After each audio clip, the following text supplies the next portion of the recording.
Hello friends, आपकी अपनी success की पाठशाला में आप सबका स्वागत है।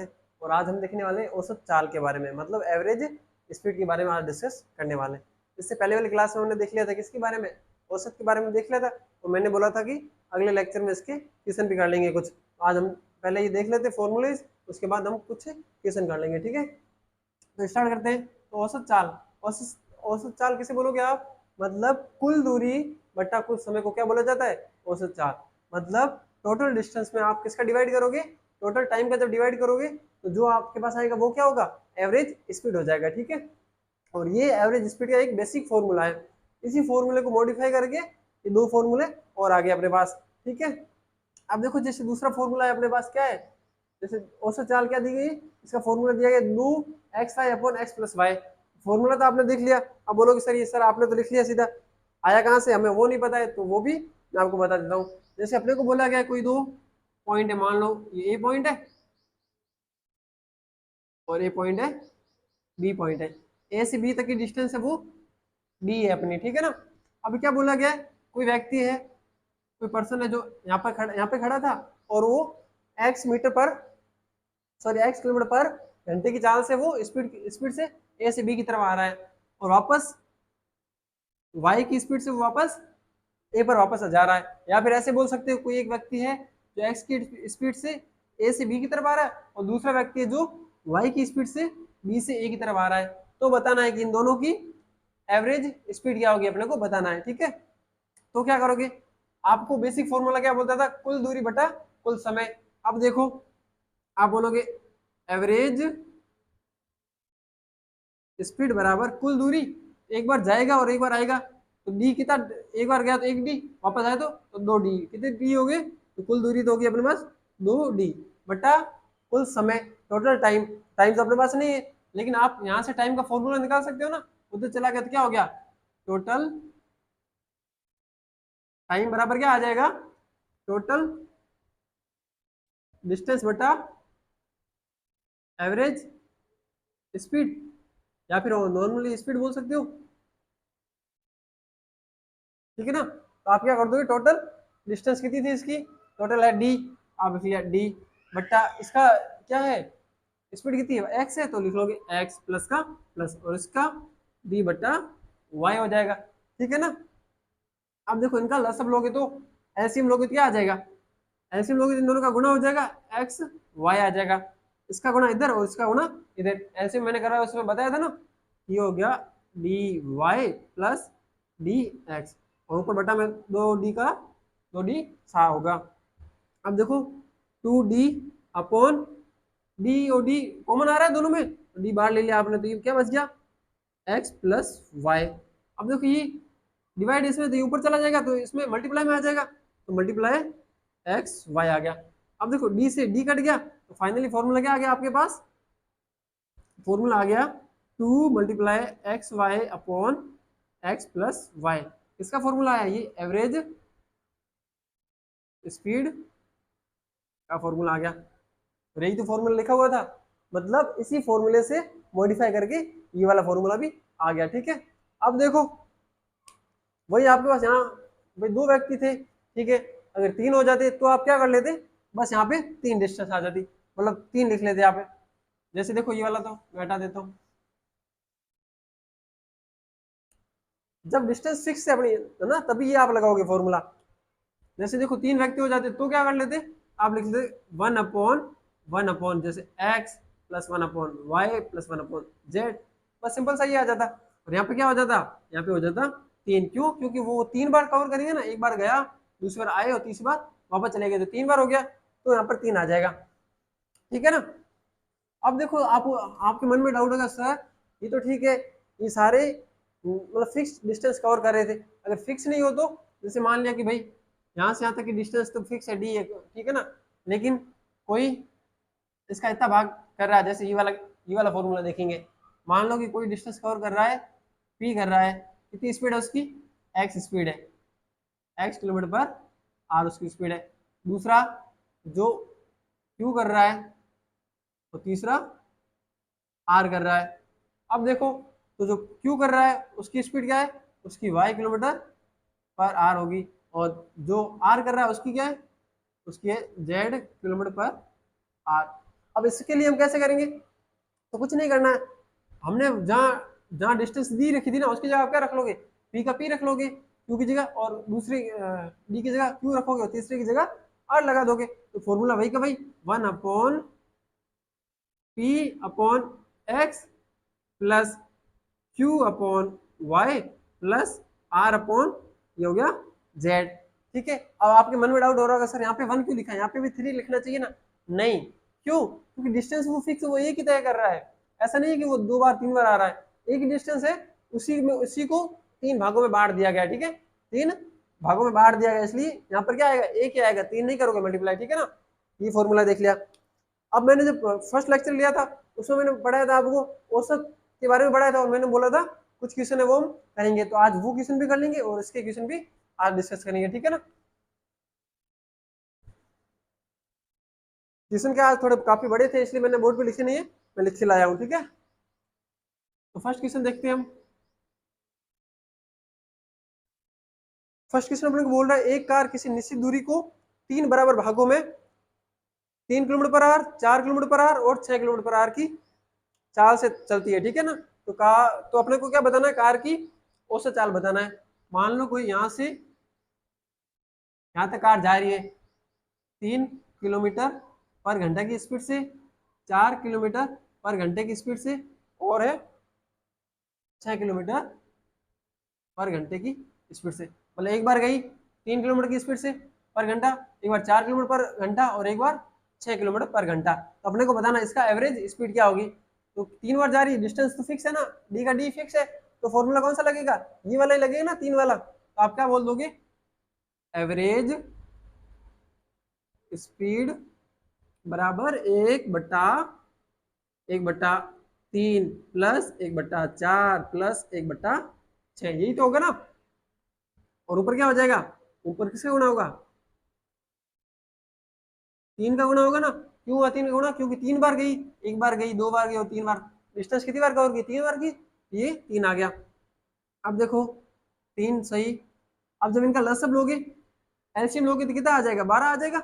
आपने लिख लिया 12, 3 का भाग 12 में दिया तो 4 बार, 4 का गुणा 1 से किया तो 4 प्लस का प्लस, 4 का भाग 12 में दिया तो 3 बार, 3 का गुणा 1 से किया तो 3 प्लस का प्लस, 6 का भाग 12 में दिया तो 2 बार, 2 का गुणा 1 से किया तो कितना होगा, 2 हो गया। अब देखो 3 का 3 बट्टा 4 और 2 6, 6 और 3 9 हो जाएंगे, तो 9/12 हो जाएगा। अब देखो ये ऊपर भाग में उधर ऊपर चला गया तो गुणा में आप लिखोगे 3 गुणा 12/9। अब देखो 3 1 3, 3 3 जा 9, 3 1 3, 3 4 जा 12, तो अपना क्या आ गया 4 किलोमीटर पर घंटा। मतलब आपकी एवरेज स्पीड कितनी आ गई, 4 किलोमीटर पर घंटा आ गया। ठीक है ना, ये हो गया अपना फर्स्ट क्वेश्चन। आपको अगर क्वेश्चन किसी को लिखने हैं ना तो मैं कमेंट बॉक्स में इसको पिन करवा दूंगा। ठीक है ना, तो आप वहां से ले लेना। और बाकी अपना कोचिंग का जो टेलीग्राम ग्रुप है उसमें आप जुड़ जाओ, तो जो भी नोट्स होंगे मैं वहां भेजता रहूंगा। ठीक है ना,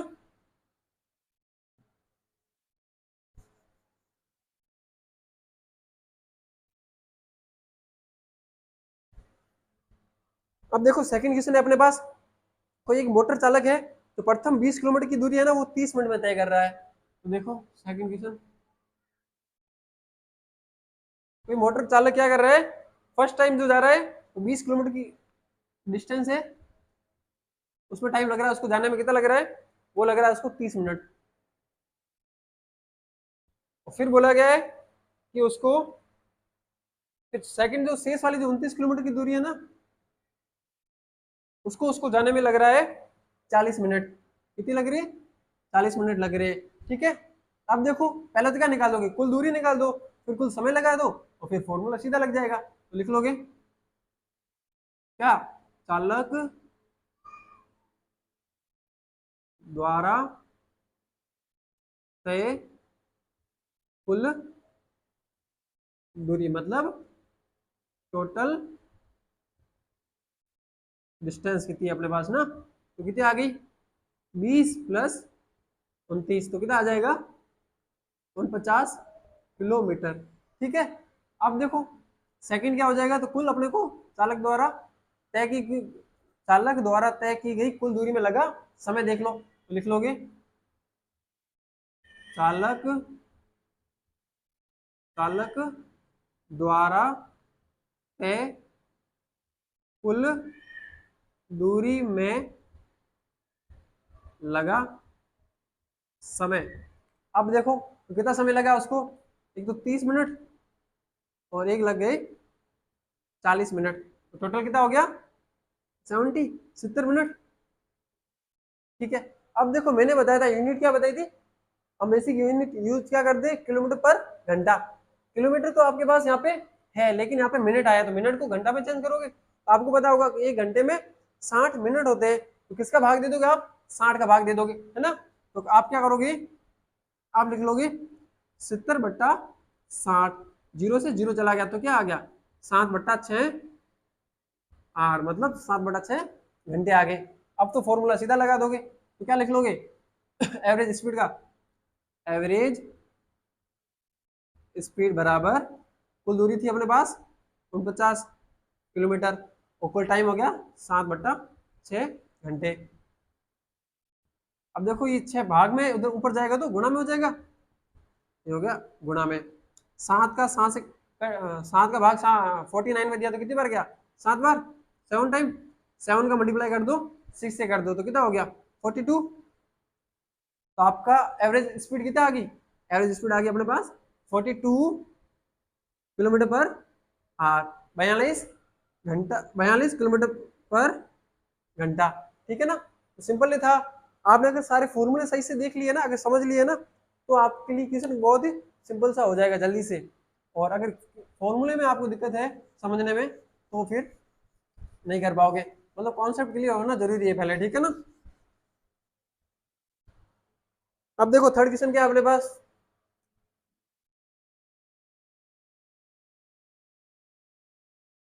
थर्ड क्वेश्चन है, बोला गया 30 परिणामों का औसत है वो 20 है अपने पास, ठीक है ना। क्या बोला गया, 30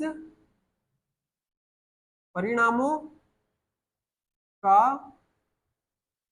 औसत है वो 20 है, ठीक है। और फिर बोला गया है कि 20 जो परिणाम है उसका औसत है वो 30 है। तो पहले क्या बोल दोगे आप, क्या लिखोगे, मतलब 30 परिणामों का औसत दिया गया है तो बोलोगे 30 परिणामों का योग, तो लिख लो 30 परिणामों का कुल योग कितना हो जाएगा, ये हो जाएगा 30 × 20। कैसे आया समझ आया ना, कल वाला औसत का फॉर्मूला क्या था, औसत बराबर क्या होता था, परिणामों का योग बटा परिणामों की संख्या, परिणामों की संख्या, परिणामों का योग अपने को निकालना है तो परिणामों की संख्या का गुणा कर दोगे औसत से, तो ये आ गया इतना, तो कितना हो जाएगा ये 600 हो जाएगा ये। तो अब लिखोगे 20 परिणामों का कुल योग बराबर ये हो जाएगा 20 × 30, तो ये भी आ जाएगा कितना 600। आप लिखोगे 20 और 30 50, 50 परिणामों का योग कितना होगा, तो 50 परिणामों का कुल योग बराबर ये 600 प्लस ये भी 600 आ गया, ये कितना हो गया 1200। अब अपने को क्या निकालना है, औसत निकालना है, तो बस सिंपल सा निकल जाएगा, एवरेज बराबर क्या होता था, परिणामों का कुल योग बट्टा परिणामों की संख्या, परिणामों का योग कितना है 1200, ये हो गया 1200। और परिणामों की संख्या कितनी है, कुल 50 है तो 50 का भाग दे दोगे, जीरो से जीरो कट जाएगा, 5 का भाग दोगे 120 में तो कितना आ जाएगा 24 आ जाएगा। मतलब अपना औसत क्या आ गया, 50 परिणामों का औसत क्या आ जाएगा अपने पास 24 आ जाएगा, 24 आ जाएगा, ठीक है ना। ये हो गया इसका आंसर अपना। नेक्स्ट क्वेश्चन देखते हैं, फोर्थ वाला क्वेश्चन, ये कर लिया होगा सबने।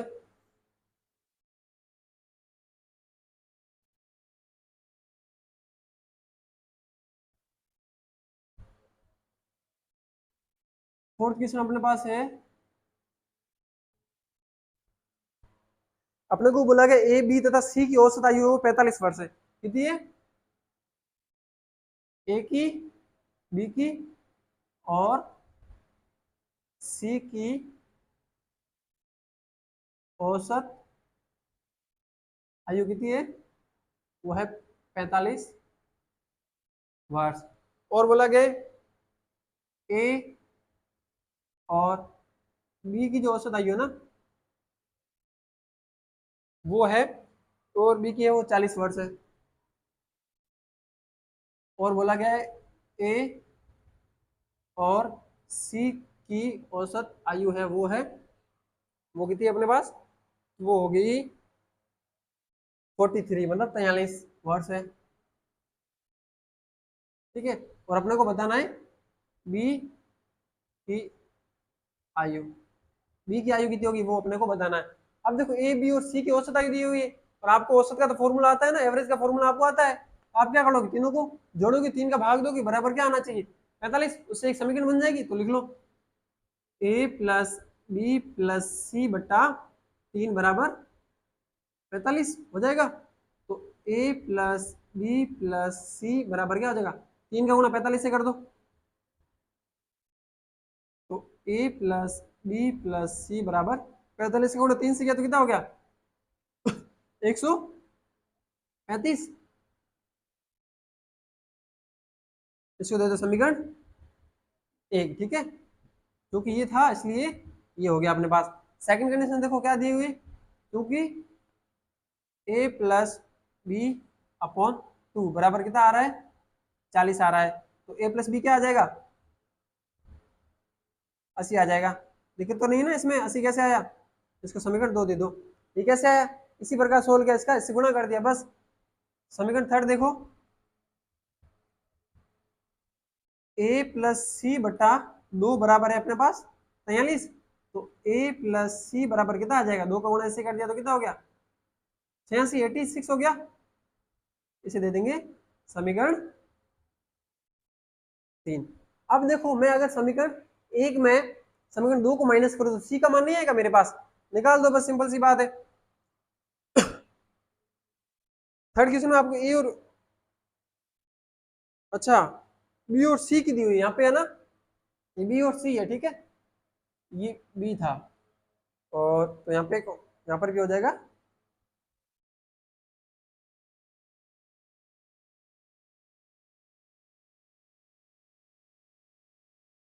ठीक है, बी और सी का औसत कितना दिया हुआ है 43 दिया हुआ है। ठीक है, अब देखो आप ए बी सी में से माइनस कर दो ए बी, तो सी का मान नहीं आएगा क्या, तो लगा दो। आप लिख लोगे समीकरण 1 में समीकरण 2 को माइनस करने पर, घटाने पर, ठीक है, सब्सट्रैक्शन करने पर, समीकरण 1 में समीकरण 2 घटाने पर, सब्सट्रैक्शन करने पर, ठीक है ना। तो सब्सट्रैक्शन कर दो, ए प्लस बी प्लस सी में से माइनस कर दिया ए बी चला गया तो क्या बच गया, सी बच गया, तो आपके पास आ गया सी। 135 में से 80 चले गए तो कितने हो गए 135 माइनस 80 कर दो, तो सी बराबर का कितना आ गया 55, 55 आ गया। तो सी का मान तो आ गया 55। अब देखो इसका मान अगर मैं समीकरण 3 में रखूं तो मेरे पास बी का मान नहीं आएगा क्या, तो लिख लो समीकरण सी का मान समीकरण इसमें रखने पर, 3 में रखने पर, तो बी की जगह बी प्लस का सी बराबर 86 है, तो बी प्लस 55 बराबर 86 आ गया। तो बी बराबर कितना आ जाएगा 86 माइनस 55 आ जाएगा। अब देखो कितना आ गया ये 31, बी की आयु कितनी होगी 31 मतलब 31 वर्ष होगी, कितनी होगी 31 वर्ष आ जाएगी। ठीक है, दिक्कत है किसी को इसमें, ज्यादा कुछ नहीं था, सिंपल सा, बस अगर आप 3 समीकरण बना दोगे तो सिंपल सा सोल्व हो जाएगा। ठीक है, अब देखते हैं फिफ्थ क्वेश्चन, हो गया होगा ये सारा।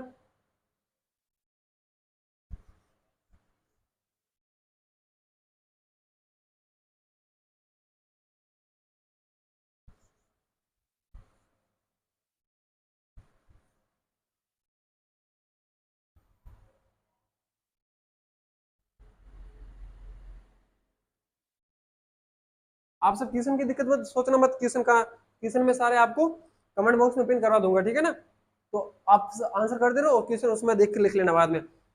अब देखो अपने पास है 3 क्रमागत सम संख्याओं का औसत ए है, मतलब 3 कंटिन्यूस नंबर है, कैसे नंबर है इवन नंबर है, उनका औसत निकल रहा है ए निकल रहा है अपने पास। ठीक है, तो पहले वो देख लो, तो पहले फर्स्ट इवन नंबर क्या मानना पड़ेगा ना, कुछ एज्यूम करोगे, तो मान लिया आपने क्या फर्स्ट ए नंबर है वो, मतलब प्रथम सम संख्या मान लिया आपने क्या एक्स मान ली, तो फर्स्ट एक्स है, तो सेकंड क्या हो जाएगी एक्स प्लस 2, थर्ड क्या हो जाएगी एक्स प्लस 4 हो जाएगी। तीनों का जब औसत निकाल रहे हैं तो वो कितना आ रहा है, वो आ रहा है ए माना गया है, तो लिख लोगे औसत क्या होता था, x+2 plus x plus 4 upon 3 number है तो भाग किसका दे दूंगा, 3 का, बराबर वो आ रहा है, वो ए आ रहा है।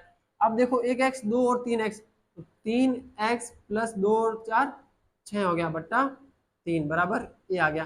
3 का भाग जब इसमें दिया तो क्या आ गया, x+2 बराबर ए।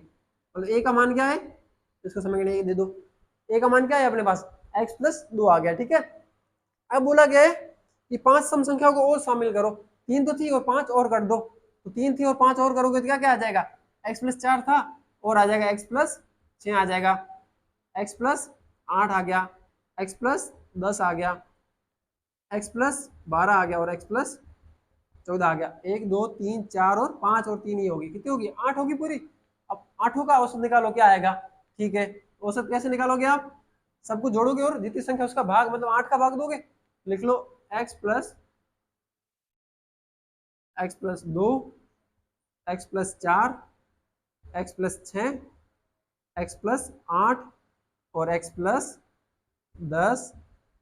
x+12 और x+14 बटा कितना करोगे, 8 करोगे, ठीक है करके देखते हैं। x कितनी बार, 8 बार आ रहा है ना, 1 2 3 4 5 6 7 और 8 बार x आ गया, तो लिख लोगे 8x प्लस का प्लस। अब देखो जैसे ये हो गया 10 हो गया, जैसे ये हो गया, इनको जोड़ दिया, ये 10 हो गया, ये 10 है ही, और ये हो गया 26 हो गया ना, 26 और 30 ये हो गया कितना, 56 आ गया, 56 आ गया, 8 का दे दो भाग, ठीक है। अब देखो जब 8 का भाग इसमें दोगे तो ये 8 से कट गया, ये कट जाएगा 7 बार, तो कितना आ जाएगा आपका, x+7 आ जाएगा इसका औसत। लेकिन अपने को आंसर किस में देना है, एक ही टर्म में देना है, एक ही रूप में देना है, तो कैसे लिखोगे आप, इसको ऐसे लिख सकता हूँ ना मैं, x प्लस, अब देखो मैं इसको लिख लूँ 2+5, किसी को दिक्कत है क्या, 2+5 क्यों लिखा, क्योंकि ये तो मान क्या बन जाएगा मेरा, ये तो मेरा a बन जाएगा और 5 का 5 रह जाएगा, तो मेरा आंसर क्या आ गया, a+5। तो 8 संख्याओं का औसत क्या आ जाएगा, 8 सम संख्या का औसत आ जाएगा, वो आएगा a+5 आ जाएगा।